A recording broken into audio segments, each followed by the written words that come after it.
Wait, Shane, Shane, this is the discovery call. This is the discovery call, correct.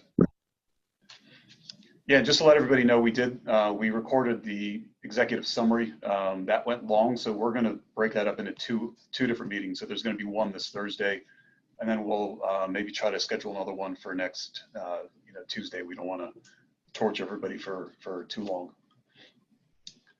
That being said, we'll hit play, and like I said, ask us any questions. Hey guys, we appreciate you hopping on the call. And just so you know, I have Sal here. Sal's been a VP with Insperity for over 15 years. I'm some sort of new. I know Barbara and I have had several conversations. Chris, we've yet to meet, so great to meet you. But I'm Shane Brockwell. Been with Insperity for about a year, and again, Sal brings a lot of knowledge, to the conversation. So we appreciate you being on the call as well. Good morning, guys. Pleasure to meet you. Nice to meet you. So Barbara, I know, we've had a couple conversations so far, over the last couple of months, and I really appreciate you taking the time to have this, next step with us. If you don't mind, we'll sort of ask you guys some questions about what's going on within the organization. And then we'll tell you a little bit about Insperity and what we do, and we'll see if it makes sense to take the next steps. Is that fair? Sure. Okay. So from our conversations, what was it that drove you to at least want to take the next steps in having this conversation? Well, I'm thinking the stage that our company is in, and where we're thinking that we may have some potential growth.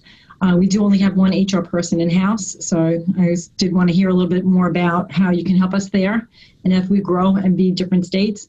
But of course, there was some comments about cost containment with the benefits, so of course I'm interested in that as well, to see if I can accomplish both. I brought in Chris Kane, who's my CFO, and he's been with us for about a week, so he's new. And he'll be able to ask some questions. He wanted to follow up on some of the financial information as well. Okay. Thank you, Barbara. I'll turn it over to Sal, and if you want to.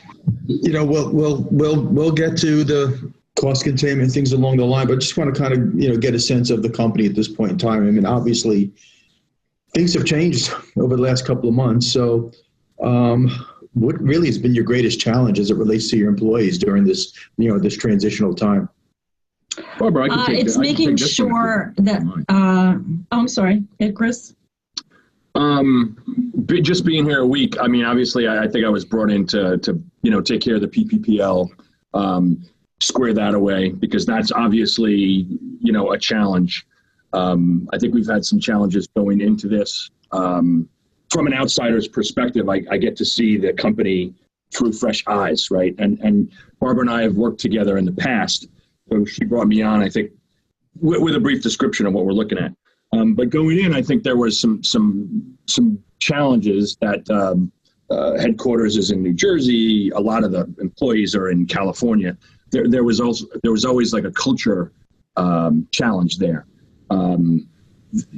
California felt disjointed from its headquarters in New Jersey. New Jersey wasn't ever really sure what was going on in California. Our HR person, by the way, is in California, and sometimes her complaints were that not a lot of the stuff that the management team talks about flows to her. So sometimes that is a little bit disjointed. But since we've gotten the PPPL money, we're in good shape now. So now I'm just trying to focus on, we have a trial, a drug that's in phase 3 that could go one or two ways. We're certainly hoping that it goes the fast track of the COVID-19 treatment, that fast track, but and realistically speaking, I don't think that's going to happen. I think when Barbara brought me on, the challenge could be one of two things. If our drug passes clinical trials and we hit it big, we could expand a great deal. We could sell off. Barbara sold some companies prior. We could sell off to like a J&J or a Bayer. And so those are two things that we're not really sure, what we want to do yet. It's really going to depend on how the drug comes going forward. We're capitalized for the next 2 years. But if we don't get an approval for the next 2 years, we'll be kind of out of money. And so we're contemplating the long game. We're contemplating going public and not having to deal with another round of capitalization. In the post-COVID world, we don't know how that's going to work. So we're contemplating going public. So there's a lot of different things going on here right now as far as challenges. Sorry, Barbara, I didn't mean to steal that from you. So with that in mind, I mean, obviously, here up in New York, obviously, we've been working remote for a period of time. I'm guessing, but please fill me in. Your New Jersey folks, are they reporting to work? Are there? I would imagine not being. I don't know if they're even classified as critical, but are they going into the workplace? We're all working harder than ever, but just to kind of distinguish between doing work and congregating in the workplace. Tell me about the situation in both California and New Jersey. Sure. In New Jersey, we're all working from home.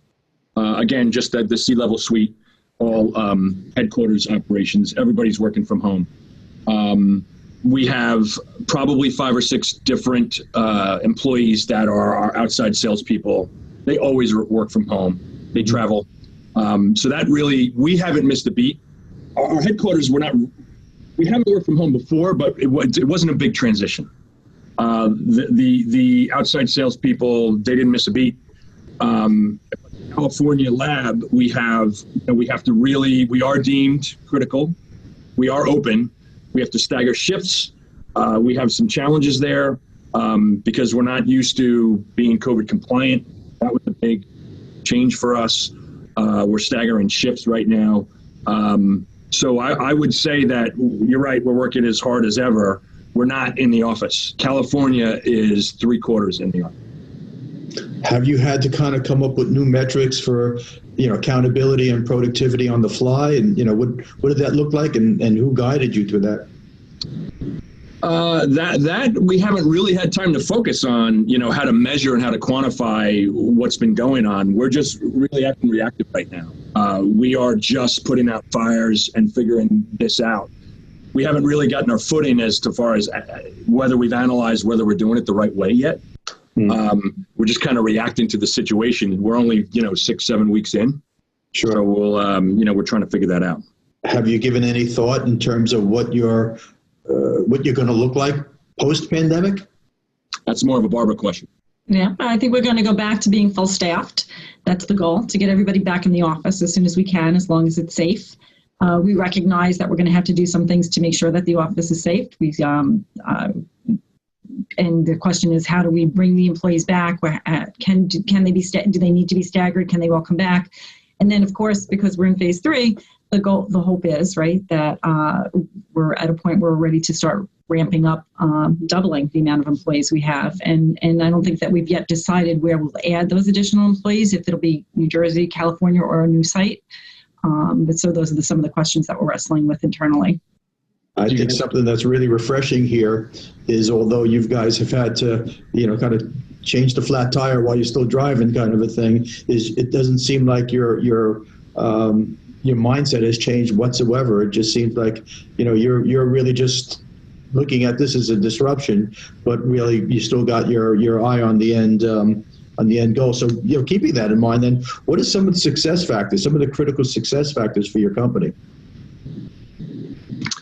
I can take this, Barbara. I mean, we have cancer drugs that are in phase 3, so people are still dying of cancer. We have to find a way to try to cure our little piece of cancer, right? So as far as that's concerned, that's our biggest issue right now, just to move forward, get our drug to market, get it placed, and marketed. We've contemplated like an outsourced sales force, but I think that we're shying away from that. I've done that in other industries. It hasn't worked very well because you don't have control over your people as well. So I think Barbara's right. We'll probably end up almost doubling the size of the company. Right. And funding runs out in 2 years. And so we want to make sure that we have the right people in place as we go forward, right? We do have a timeline that we're trying to meet. So we also need to make sure that we have the right people and are able to retain the right people. So I guess you only have one HR person. So what does that look like? If you double, have you guys had that conversation about what your HR team needs to look like after if the growth does happen? So, and the challenge may come depending on where we decide to add additional employees, because we do recognize that if we add more states, there's more complexity to it. So right now we have one HR person that's able to handle the benefits and to handle HR questions, but we are forced to use outside legal assistance if anything is more sensitive. So we do have what we can in-house, and then we are forced to sort of outsource some things as well.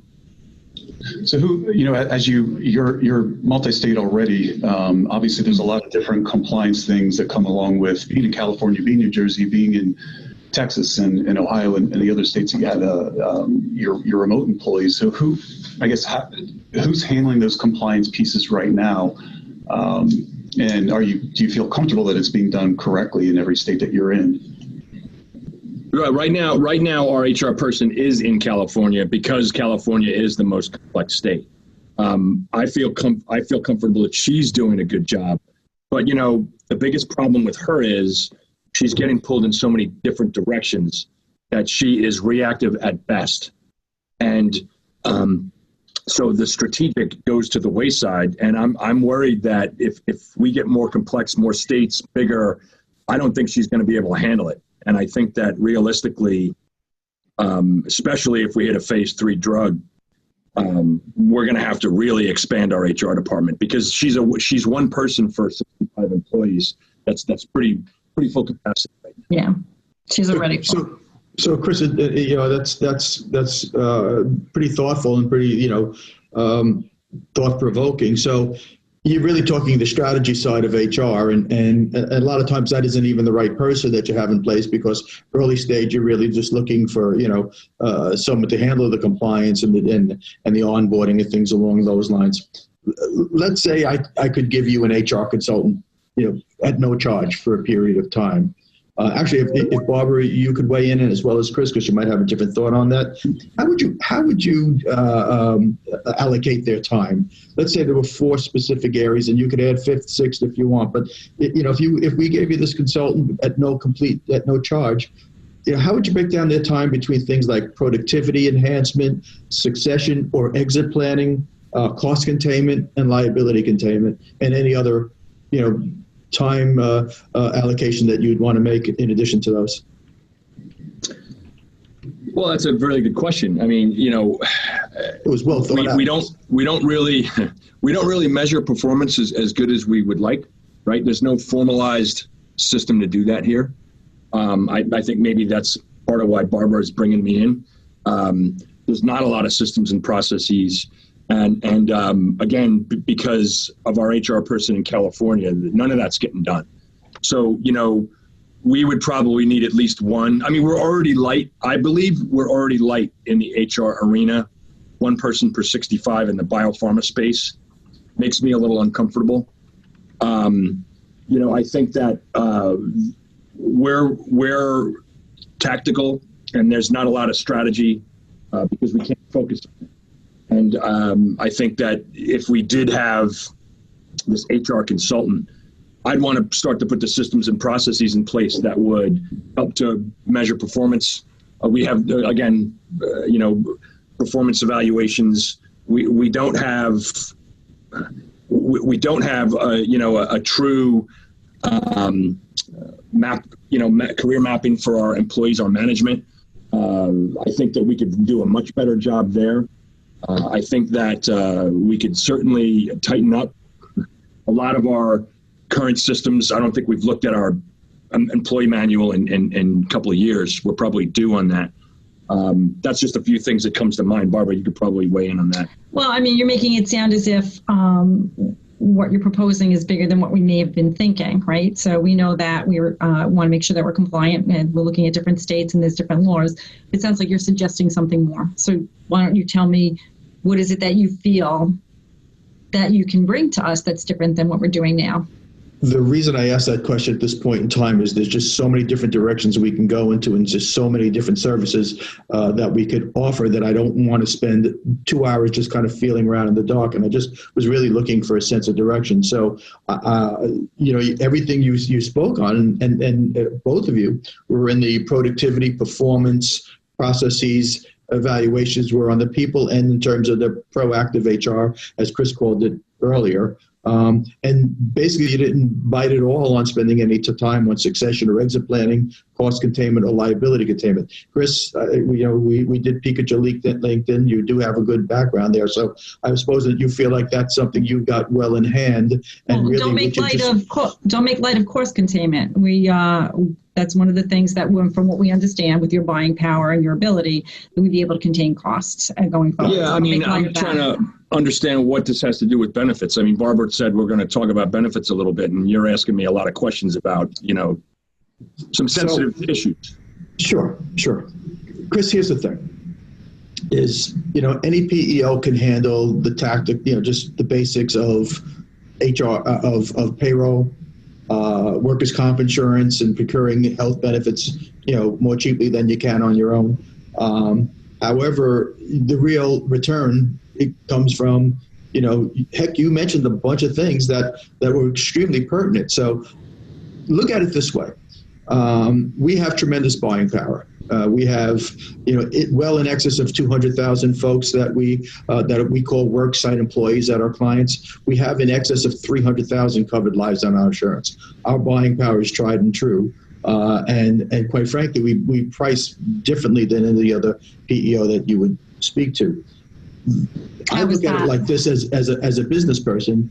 I look at it like this: is why not have you expressed it wonderfully that you really could use some help in HR. Wouldn't it be great if we could provide that help and have United Healthcare and Chubb pay for that human capital consulting to really be able to bring it to the next level? That's really why we'll get to benefits, we'll get to cost. But if we started there, we would have already been done with the conversation, whereas we're really trying to get a good sense, Shane and I, in terms of really how we could help your company succeed and really go to the next level without it really, being a major investment for you. Does that make sense? You understand now why we're kind of taking it down that road? Well, I do. I've worked with other PEOs before, and they all say that, they can do that, but I haven't seen evidence of that in the long haul. Got it. Sure. Well, part of your due diligence, candidly, I'll suggest, is not only obviously Shane and I are on the sales side. I mean, we're business performance advisors, so we know we have good solid business acumen. I've owned a couple of companies. I have a financial background, but I would certainly recommend that you have an opportunity to interview the service team that we would assign to you. It's not just the other organizations that you spoke to probably just have like a contact center in terms of being able to handle the human capital element of it. And, a very wise man once told me that there's a big difference between human resources and human capital, as resources are something that you deplete and you use them up, whereas capital is something that you invest in and provides a return to you. So I'm making an assumption that you can buy into that mindset there, that a more productive company will give you a far better return than if I could save you a few percentage points on the commodity items that we provide. Yeah, and Chris, I know you're Barbara and I had these conversations sort of earlier, but just to let you know, we do have two different models. There's the PEO model, which is where a lot of these questions are coming from, because we have a lot of value, in that PEO model from an HR standpoint, a compliance standpoint. But we also have our traditional employment solution that it doesn't really provide the same compliance, because the compliance sort of would stay with you. But it does have a lot of the same HR components and technology components to it. So the only reason that we're asking these questions is just for us to try to figure out which model makes the most sense for you. Mm-hmm. The only way to do that is to really, get a little more information about, And can you expand again? What are the differences between the two models? What do I get? What's not included in one or the other? Sure. Right. So the PEO model is obviously payroll, workers' comp benefits, and I'll get more in depth in this in a second. But there's a compliance shift because we co-employ employees with our clients, meaning you retain full direction control of your employees. You're the worksite employer. We just become the administrative employer. So taxes are paid underneath its various ID, like FICA, FUTA, just employment taxes. The workers' comp becomes a part of our comp program. The benefits become a part of our large group benefit package, and that's where that cost containment piece comes in. But we also share in the compliance piece. So, if you go into another state, it's really our compliance because it's underneath our EIN in that state. So we make sure that you're in compliance because, again, it really is filed against us as the employer of record. And the traditional employment solution, it's basically all the same real high technology platform from a payroll and HRIS standpoint. Instead of in-person HR, which is what you would get in the PEO model, you still get a lot of the same HR services, but it's not in person. It's more of like a call-in, HR center, and a massive amount of HR data. So we would provide forms and all kinds of technology that your current HR team would be able to utilize. So the biggest difference is the compliance stays with you, the benefits and the workers' comp stay with you. So we just become sort of that administrative piece for what you're currently doing, as opposed to being able to provide more cost containment within the PEO model and more hands-on HR. Does that make sense? So it does. And so a minute ago, Sal mentioned that he does medical different than other PEOs. And since the difference between the traditional model and the PEO model is it sounds like benefits or insurances. Sal, can you just explain to me what you meant when you said that your benefits are done differently? Sure. Well, presently you're buying your health insurance through a broker. Most other PEOs, or all other PEOs that you would entertain speaking to, and maybe Chris, some of the ones that you've had prior relationships with, or at least spoken to, still use a brokered health insurance model. So what we're able to do, because of our large buying power, and we concentrate with United Healthcare on a national basis, although in California, with California being California, we've had to offer a host of other insurances there as well. What we basically do is we also get involved in terms of risk mitigation there. So if you were a very large employer, you would be experience rated in your health insurance. What that basically means is we take a baseline in terms of the cost of insurance, if you will, and we internally, we have our own pricing and review group, would modify that base rate by 5 factors: age, gender. Believe it or not, you could see where that would make sense in terms of having a better propensity for claims in terms of age, gender.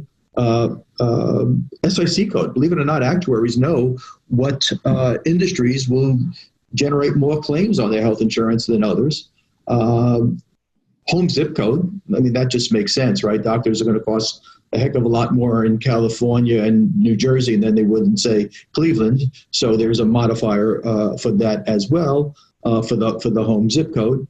And then lastly, what we do is we take a look at a present underwritten plan. So, because that'll tell us things. If it's extremely high or extremely low, it'll give us kind of an idea in terms of the risk. Because again, we take much of that risk onto our own shoulders, so that we want to price for the long term. So that we're not giving 1-year deals and then high increases. We want to be able to normalize the health insurance over the long pull, because we've done such a good job in terms of right pricing it initially. So that's the differentiators, I would say, in terms of how you're able to price, and any other PEO that you're able to speak to would price the health insurance. They're basically taking it off a shelf as compared to our methodology there. No 2 clients of ours get the same initial price. No 2 clients of ours get the same renewals. It really is tailored to each and every individual organization.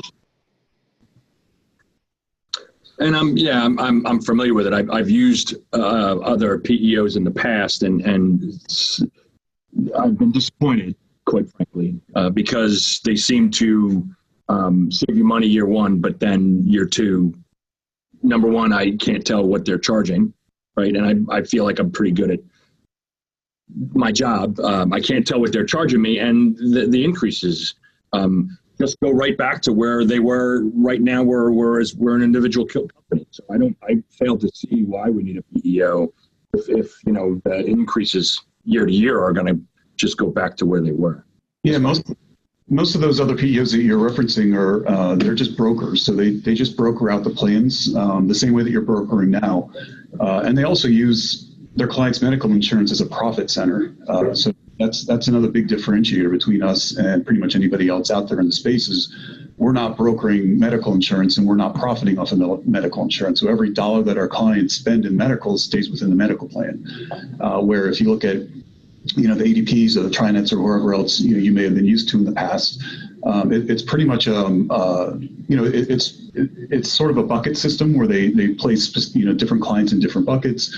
They have different carriers in different regions, and then it's all brokered out. So if you think about it from the standpoint of there may be pulling 4, 5, 6% profit out of the medical plan that we don't have. So what you saw in those increases is really just the normal increase that you would get, but then also trying to to make money on that insurance. So that type of stuff doesn't exist in the Insperity plan, which is why our average annual increase is much less than any of our competitors or what the open market would give. I mean, but Chris did share with me that with some of the other companies that he worked with in the past, you can't do what you want to do. You have to run everything past the PEO, and at this point, I don't know if I'm comfortable with that. Yeah, and that's like the traditional, like that leasing model where they had that full direction and control of the employees. That's not the Insperity model. So we give full direction and control to our clients, even at time of termination. So even if let's say you had an employee issue right now and you're an Insperity client, you called your HR team within Insperity, and we recommended you take specific steps just to mitigate any type of risk before you move to termination. If you didn't take our advice and you just terminated that employee that day, you could still engage us to help on the back end if that employee were to sue. So you can still engage our HR teams, which then work alongside our in-house counsel to mitigate that claim. We handle it averages out to about 2 EEOC claims per day on behalf of our clients, and somewhere around 85% of that result in zero money paid out by our clients. And the remaining 50%, somewhere around $8,000-9,000. So you can't hire a lawyer in the open market for $8,000-9,000 to respond to an EEOC claim. So I wouldn't need outside. What you're suggesting is that I would no longer need an outside legal counsel. The only time that an Insperity client needs outside legal is if it actually goes to a true court case, which again, 99% of the time it's not. And we also have an arbitration agreement internally that all of our worksite employees sign to go to arbitration before it ever even gets into a court. Now they can opt out of that if they wanted to, but it is something that it's something that if they want to opt out, they have to print out the form and send it in. Otherwise, it's just within our technology platform that they just click through and they're agreeing to arbitration. Yeah, what Barbara was referring to is one of my companies was with ADP, and we didn't take their background check because they were charging exorbitant amounts on their background checks, and because we didn't do the background check, they weren't covering us on an EPLI. We had they said that they were handling it like they'd cover us, but when it got down to it, it didn't happen. So that left the bed. Right. Yeah, they're one of the only companies left in our industry that still requires that final say in that in that direction and control of the employee. Most of the industry's gone away from that. For some reason, ADP has not. So, but it's there's a very different models. There's ADP is not a bad company. They have plenty of business. It's just a very different service model. From a service standpoint, we have 3 times as amount of 5 times, 3 times as many service people as ADP does. So for every 1,000 worksite employees, they average about 5 service people. We average about 15. So it's just a very different service model from what you may be used to. I think also, just to kind of amplify that a bit, is the specific service teams, of which we have 5 teams just in New York, New Jersey that are assigned to our various client bases. And it's not just a point of contact that has to go back and get back to you 2 or 3 days later, but rather specific professionals, all of whom are backed with centers of excellence at our corporate office in order to do the research and things along those lines to keep our field service teams with the ability to obviously be interactive with our clients. Shane, you want to take a second, just kind of go through the members of the service team? Yeah, absolutely. We look at sort of, if you look at everything Insperity does, it breaks down into three different areas, right? There's the transactional piece of the business, which is the payroll, workers' comp, and the benefits.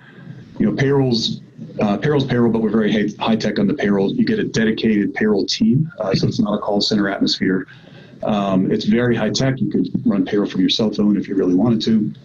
Workers' comp is run through our carrier, which is Chubb. So we have an A-rated carrier on the workers' comp. We're about 10% less or so on average on the workers' comp, and that's basically because that's what your broker makes is 10% commission. We're eliminating the commission because it's not a profit center for us. So that's where that discount comes from. The benefits, sort of the same thing. Again, what we talked about earlier, we're not brokering the benefits, so we're saving that 4, 5, 6% in commission off the top. Administrative fees are diluted. And then within your current medical plan, you pay a risk charge. Same thing with your workers' comp. There's risk charges built into your workers' comp. There's risk charges built into your medical. So those don't really exist in the way that we price workers' comp or medical. So we have an outside risk charge that we charge all of our clients that kind of pays for anything that could get out of whack during the year. So that's kind of that's where we do have that cost containment that Barbara and I discussed earlier. And that's where we drive that cost containment year after year, because again, we're just eliminating all those extra costs out of these plans. From the service standpoint, we look at it from the reactive HR and the proactive HR standpoint. So from a reactive person, you have a client liaison. That's your first point of contact. So if you think about all the different services that Insperity offers, we have a department for it all. There's a COBRA department, an FMLA department, an FLSA department, and so on and so on. What we don't want our clients to have to do is figure out what 1-800 number to call when they want to talk to somebody about something. So we give you a client liaison. That's that one person that you guys go to for anything outside of payroll. So if you're not sure what's going on or who to call within Insperity, that's your first point of contact. Sitting next to that person is the HR specialist. So that's a person that can help you with your employee manual that you mentioned earlier. You said you didn't have a lot of systems in place and strategy. That's that person that's going to work alongside the third person, which is the performance specialist. Again, that gets more into that proactive side of things, from the training development side of things, side of the business. So those three members right there are really what you're used to getting out of one member from like the ADP model. We're giving you three different team members to support your organization. So the reactive HR, again, if you have an employee relations issue, that's who you're going to work with. The proactive side of things, we have over 5,000 training courses. So I know management training is a big thing these days. So it's not just, we're not just throwing you 5,000 training courses, which are available through our Skillsoft platform. We're actually giving you a person that's going to sit down with you and ask, where is your business now? Where are you taking the business? And where do you think you have some gaps within your organization? And they're going to help plug your different employees into these training courses.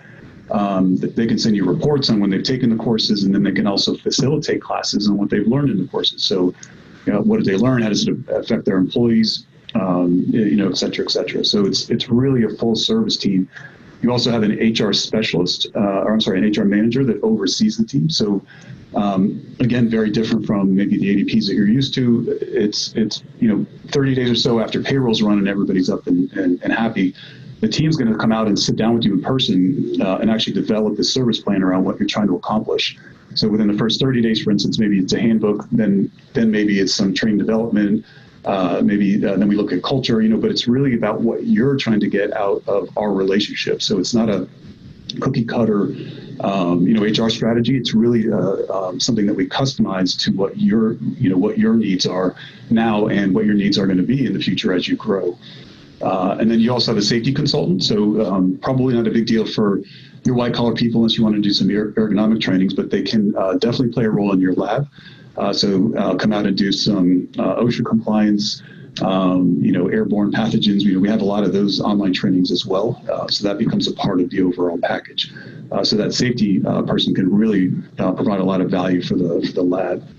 And is it extra to have the safety person come up? What's that fee? No, everything that we talked about today is included in our administrative fee. So the other PEOs, I think, say the same thing. So I do want clarity, and I would like to know upfront, what are the extra fees? So everything you're talking about so far, what's extra?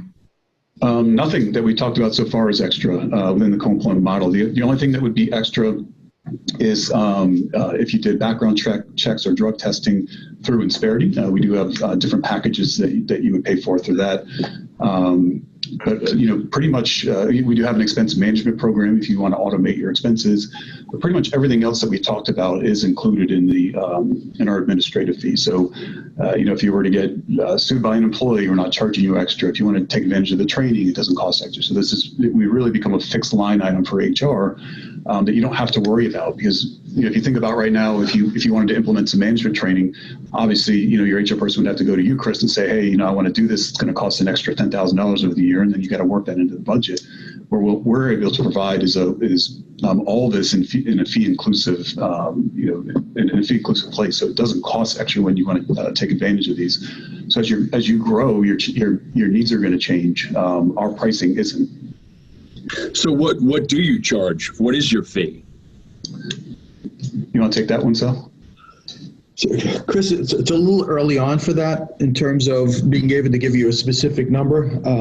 I can tell you this: what's your present payroll burden when you're budgeting? I know you've only been there for a little bit of time, but it sounds like you've been kind of a consultant to Bob for quite some time. If you were going out to the outside to raise money, or if you were doing a budget, what is your payroll burden that you use for projection purposes? Unfortunately, I haven't got my arms around that just yet. Okay. So I would guess, based on doing that, you're a pretty highly comped organization. That's probably a given. So I would guess your payroll burden to be somewhere probably in the 17 to 22% of payroll range. So let's land on the middle and say it's 20%. It's an easy number to work from. I don't know what you're paying for large ticket items like health insurance and things along those lines. I don't know if you're doing well there, if you're being overcharged and such. I can tell you this: if you're presently at 20%, we're going to come in ultimately at somewhere between 18 to 22%. But we would have to do a deeper dive in order to do that. In terms of getting your present plan design, so we can match up with our plans, go through the costing of that, and then based on the information that you give us so that we can do a financial analysis, we'll give you a very detailed side-by-side. You did mention earlier that when you dealt with other PEOs, you really couldn't tell what they were charging, and I know you mentioned ADP Total Source specifically. When we get to the proposal stage, if we get to the proposal stage, we'll show you everything down to the penny by the person, by the day. So you would know specifically. You just said you charged a % of payroll. No, we do not. It'll be reflected as on their payroll invoice as a % of payroll. However, then there's a report that backs that up, which will be to the pennies to the day by employee in every single bucket that we cover. So why do you represent it as a percentage then? It's an industry standard, Chris. But long ago, we realized that percentages are confusing. So we pay my bills in dollars, not percentages. I understand, sir. But let me give it to you this way. When you're looking at your budgets for your various locations and your various departments, you're going to find that your payroll burden is very, very, I keep coming back to that term, but it's going to be very important to you. If I'm visualizing it, a detailed budget by location and by department, I'm thinking that your scientists, your people out in California, your lab folks are probably fairly highly comped, so that they're going to have a very low payroll burden there, but a much higher payroll burden for your administrative folks and things along those lines. A third and completely separate payroll burden for your executives. So first of all, it's an accounting tool because we'll give you payroll burden for every single employee. But Chris, I'm going to make a commitment to you. you will know every penny that goes into the dollars that are reflected as a percentage of that individual's payroll. To the point where you're going to say, that's enough, that's too much now, you're getting crazy. Actually, that'll be helpful because we budget. Sometimes we move teams from different tests and runs that we're doing. And so if it sounds like with that, then I'd be able to sort of project bill if I move employees to different areas. Chris, you still seem a bit skeptical on terms of getting I just, it's, ADP said once upon a time that they were going to charge a fixed rate, and then I could never figure out. No. So I'd love to see what you're talking about. If you have some type of sample report that I can kind of understand, that would be very helpful to me, because I got to be honest with you, I have trouble trusting. Hey, Chris, I have a brochure that we made that actually breaks down exactly how we bill.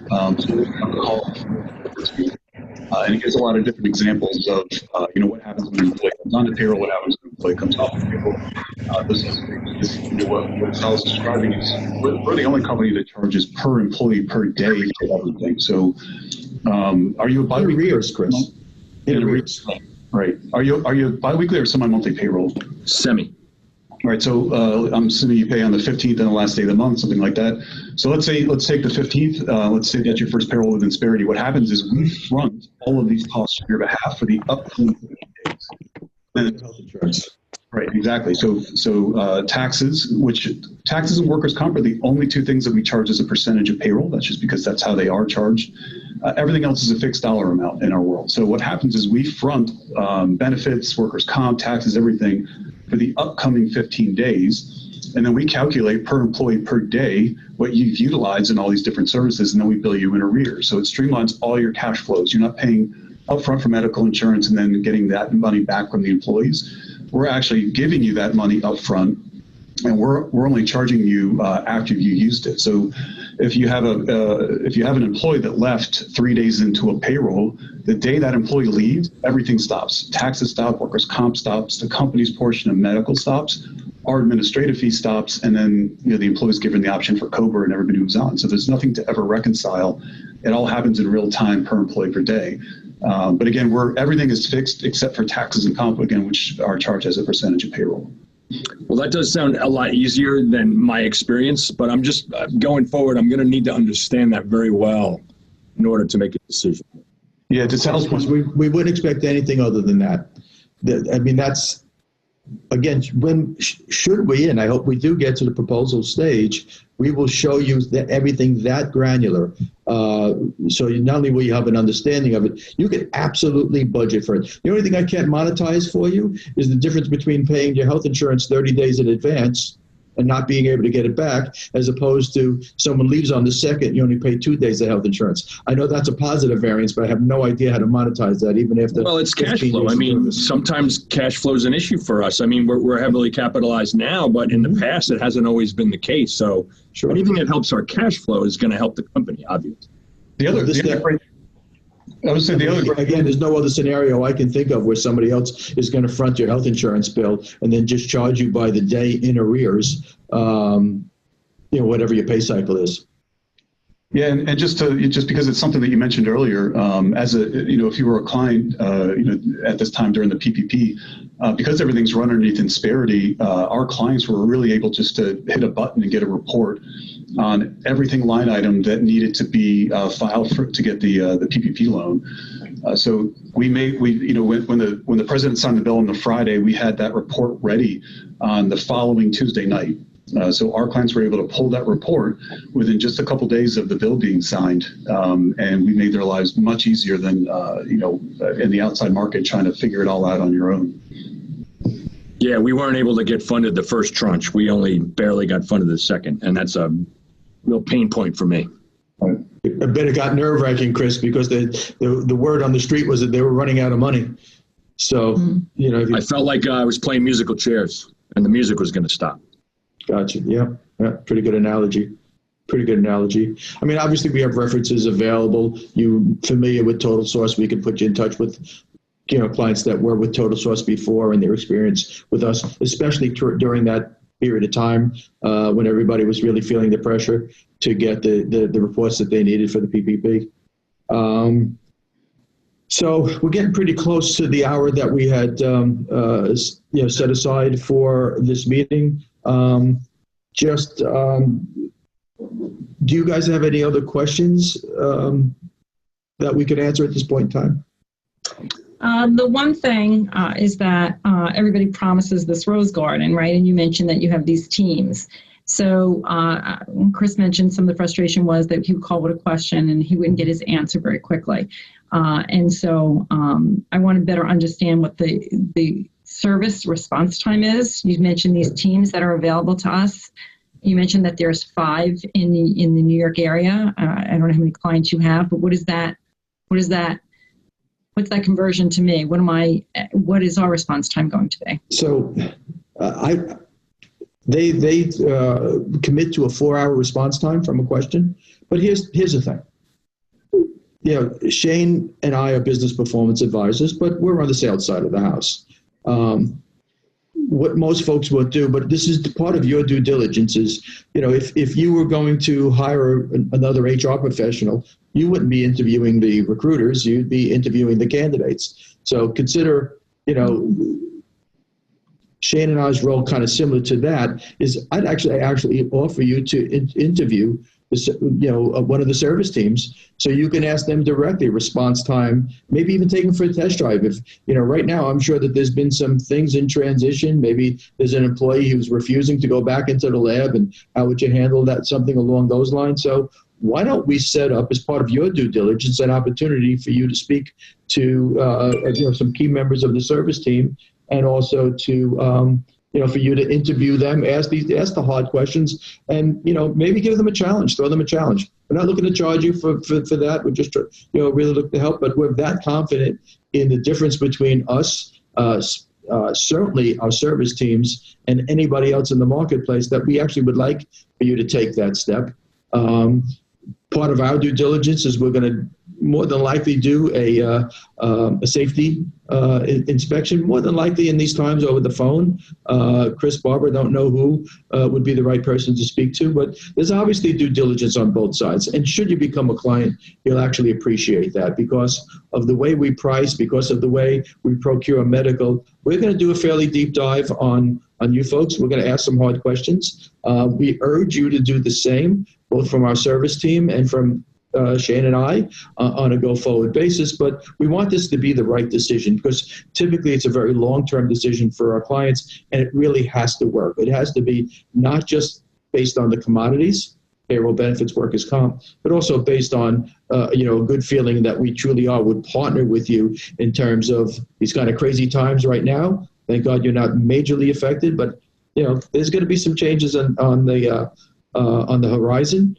And I think having someone that is committed to your growth, your liability, but also kind of coming out of this a stronger company would serve you well. I mean, we're not really sure where we're going to come out from a financial standpoint, Chris, but we're positive as to where we'll come out in terms of being a good partner to you, in terms of that proactive HR that you were speaking about earlier. Yeah, I think that would help, certainly, to talk to your service people because I'm richer of the experience after having been through it once. So I would love to sit down with them and to talk to them. I think that would be a great next step. Okay. Yeah, so we can obviously via Zoom. We're not sitting down and talking with anybody together, but well, we can do the same thing with the Zoom folks. They're not shy. They'll show themselves. Yeah, so from here, just to let you know, if you wanted to look at it, because I know it really is important to find out what the cost, what the cost of all this is. What we need is employee census. It's just a couple different things. Just the census, the workers' contact page, your medical plan designs that show like your deductible, copays, those types of things, and then your most current medical bill. And I'll send all that over in an email here shortly. From there, it only takes 4 or 5 days max for us to turn around the proposal. In the meantime, we can set up that meeting with the HR team, and we can also do a technology demo if you guys have the time and want to see what our technology piece looks like. Our technology's won awards over the last couple of years. It's really fantastic. Chris, you have that information that he just asked for? I do, but I really, Barbara, to be honest with you, I mean, like, I could talk to you offline about it, but I see no reason why we should give anybody our bill. I just We'd like to get feel a very quote uncomfortable. without sending us the bill. Yeah, we really can't do that. And the main reason is, again, we're not brokering medical insurance. So what Insperity does is we really look at the overall risk of your organization coming onto our platform. So we look at your workers' comp, we look at the medical, we look at the census, and that's really where our pricing comes from. It's the overall risk of the organization to us. Because if you eliminate, HR and technology and all that stuff, really what we are is a professional risk management company, right? So your risk becomes ours as a co-employer. So if something gets out of whack with medical insurance or you have a bunch of workers' comp claims, those are hitting our policies, no longer yours. And to your point earlier, Chris, those other companies brought you on with like some great rate in the beginning and then gave you a 20% increase the next year. That's not really that's not at all what our goal is. Our goal is to right price you coming into the relationship in order to provide you with a more steady renewal going forward. We're not looking to buy your business for a year. We really want you to be a long-term client, whatever long-term means in your world, if you are going to go public or sell or whatever that is. And the only way to do that is with accurate information. So the more accurate information that you can give us, the more, sort of apples to apples comparison we can do to your current costs and actually get you into something, again, that's priced correctly to where we don't have to whack you in a year because your claims got out of control, for instance. Does that make sense? I'll get with Barbara after the meeting and we'll see what we do.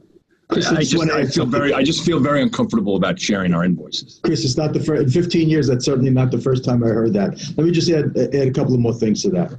So, you're an experienced CFO. For example, on your workers' comp policy, there's an experience modifier, right? Basically speaks to a little bit whether you've had a large number of, claims and accidents and things along those lines. I mentioned earlier that there are 5 modifiers that we look at in terms of pricing the health insurance initially. It was age, gender, SIC code, home zip code, but the last one was a present underwritten plan, because that will tell us a story. Once someone is a client, they appreciate the diligence that we do on the front end, because we're very, very, very protective of our pool, as you would want us to be should you become a client. So we're looking to build this for the long term. As Shana said, right price it initially so that you're not getting wide swings in it. But the second piece of it is we also promised you a detailed financial analysis in terms of really where you stand from a cost standpoint from your operating expenses pre and post Insperity. So that's actually also what we would be looking at. The medical invoices also tells us who elects what plan and what tier within that plan. And we'll lay that out also for you in very, very detailed fashion. And again, the health insurance would also be priced by the day. So we're very, very, very comprehensive. We're very careful as well. So, I did say that you need to do your due diligence and we will be doing our due diligence. Those invoices are a good part of our due diligence as well. We have declined clients in the past, so we actually also have to make sure that you qualify to be able to enter into our program and be specific in entry into that pooling, if you will. Have your conversation offline. We'll send you an email in terms of the details that we do need and any questions that we do need to answer. And should we need to have conversations, and actually I think we should have some conversations from the time that we received all that data before we come and give you a detailed executive summary, we probably need to have a conversation in between in terms of, we've spent an hour here, but we could dig in so much more in terms of leadership training and taking the proactive HR to the next step. We really, in the interest of time, have kind of cut short that part of the conversation, as we typically do. I have some folks in the business that could easily spend 2.5 hours on this initial step. We're not going to do that to you. I mean, unless you're having so much fun, you want to continue to move on with this. But I think for right now, we'll send you a detailed follow-up email. Should you have any questions, reach out to us immediately. We'll have some conversations in between, and we hope once we get a complete package together to be able to, in terms of information coming in, that in about a week's time, and we'll be able to sit back down and can really digest the numbers, the proposal, and the impact it'll have on your business in the long term. Does that make sense? That makes sense. Okay, so I'll send an email now with the information that we would need. I'll also send that brochure that talks about how we price. And then when you can, just get back to me with a couple days and times you guys are available to do a service team meeting and also a technology demo. Allocate about an hour for both. The service team could go a little bit longer. That really just depends on how many questions that you guys have. And then in the meantime, let us know if anything comes up. When, from an information standpoint, when do you think you'd be able to get that back? Monday. Today's Monday. Wednesday. Wednesday. Okay. So if I don't hear from you late Wednesday, I'll just ping you again if you don't mind, just as a reminder. Sure, that would help. Okay. And like I said, from there, as soon as we have it, it takes 4 or 5 days, and we'll turn it around and go from there. That's fair. Thank you. All right, guys, we appreciate it. We appreciate you much. Thank you. Stay safe. Thank you. Thank you. All right. So it went long. We apologize. We were trying to keep it a little under about 45 minutes, but we didn't script any of it. So that was just Sal and I did a pre-call plan, and we had no idea what Barbara and Chris were going to ask. Some people can't get off of their objections. Correct. Yes. Yeah. Going back, I think someone asked about DISC. You could definitely tell Chris was not only a D, but just by his facial expressions, that he wasn't all that into it and was very skeptical. Where Barbara seemed a lot more relaxed and open. Those are the things you can pick up on the videos. I had a couple notes before we get into any other questions. I think just from what I recognized in it, the transitional question that Sal asked first is a question that everybody should be asking right now, just because of the everyone's going through this pandemic. So that pandemic is affecting everybody's business in some way, and I think that's probably the most important first transitional question we should be asking on a discovery call. The second thing. Chris gave us a ton of information. It's great when we have the business owners and CFOs that download all that information. It's not so great when somebody doesn't take notes. So please make sure when someone's downloading all this information that you're taking as many notes as you can, because you have to utilize that information later on in the executive summary. You notice we asked a lot of open-ended questions, so make sure that all your questions are open-ended. One of the things that I screwed up was in my mind, I was trying to, at around 40 minutes or so, I knew we were trying to wrap the call up at around 45 minutes. So the last thing I was going to do was explain Insperity, and I completely messed that up because Sal threw me an easy question, which was describe your service team members, but my mind was already going into what I wanted to do, which was to explain Insperity and wrap the call up. So I completely missed a softball question and sort of messed up what I wanted to do and messed up his question. So never think about. Okay. I know, right? I've only been here a year. So the long and short of me saying that is just make sure that whatever's in your head, you got to pay attention to whoever else you're bouncing this back and forth on what they're saying, so you don't mess up something very easy.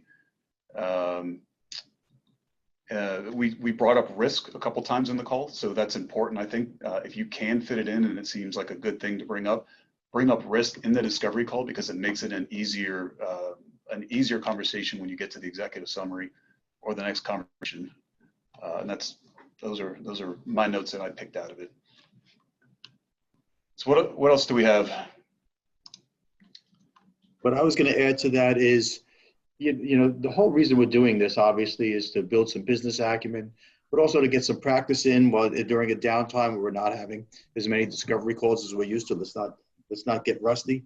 But I would say early on in your career, I mean, obviously you want to reach a point where not only are you independent, but you kind of want to get prospects to get into the strategy piece.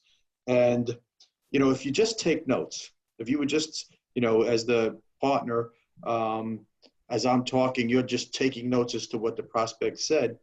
In terms of a learning experience and a getting better experience and really kind of building upon that experience, it probably is better if you try to scribe the whole conversation. So almost kind of shorthand, write down what your partner says in terms of a question and the answer that the prospect gave you. Why is he gives you an idea of flow on a kind of post-call review. It kind of, because you'll walk away the next day say, what, how in the heck did we get to that point? Well, if you got kind of the whole game plan listed out and the whole thing scribed, well, then you're going to have a better idea. And you really should do reviews. I mean, you do get better and better and better at this, and you do get more nuggets to close on down the road if you start getting a little bit more into the strategy. But way more important is an idea as to what their mindset is. I think I used the word mindset at a certain point in that conversation, in that they're going to buy for their reasons. You're not going to sell. You're not selling Insperity. People are going to buy Insperity, and they're going to buy it for their reasons. If you walk away not knowing what is compelling to them that they're going to buy from, then it's going to be much more difficult, especially where there's an investment, in order to get them to sign on the dotted line. So this is a skill, and it's a skill that you need to develop over time. So again, try and scribe the whole darn thing, so you got a better sense as how you got to that kind of middle point on the strategy. Shane, we must have done such a great job that there are no questions. Not a question. Well, I want to add on real quick to what you said is, number one, because we have Zoom, you can record yourself. Record yourself doing an executive summary, or record yourself doing a discovery call. You don't have to share it with anybody, but you can record yourself on Zoom, and it'll email it to you directly after, and you can view it. I used to practice my discovery call driving to and from appointments, just saying it out loud, because saying it out loud is a completely different experience than saying it in your head, right? Because you gotta speak it and speak it clearly. So I would recommend for anybody that's new to record yourself on one of these things. And the last sort of piece that I have, whenever you do any of this, or whenever you're on a call with somebody else, the key is to pull maybe one or two really good things out of this. It's an hour-long thing, right? But hopefully you got one or two really key things you could have pulled out then, from something that Sal said, right? That you could now write down and remember that and build that into your talk tracks in the future. It's not that you need to say exactly what Sal and I said this entire time. That's not the point of this. It's really to get key things and wrap it into what your style is and how you're going to communicate to your prospects moving forward. Okay, so we did get a question in regards to privacy issue. Chris's objection, I guess, on the medical invoice, would bringing up the NDA help? Yeah, it certainly might help, but I don't really think that what his objection was. It wasn't so much from a privacy standpoint. I believe his objection really doesn't want to show his hand. He wants us to kind of price raw, rather than a lot of folks are going to suspect that we're just going to use that invoice to take, a percentage point or two off of it. So again, the NDAs do help, but I think the NDAs help more when people don't want to give names and salary information and things along those lines. But also keep in mind the NDA is also to protect us, so that the details and the new financial analysis when we get to the executive summary, we get into that granular level in terms of the cost per day for everything. That's the other side of the NDA, is to protect that proprietary information that we do use. But thanks for the question, Ryan. Nobody else? Okay. Cool. Okay.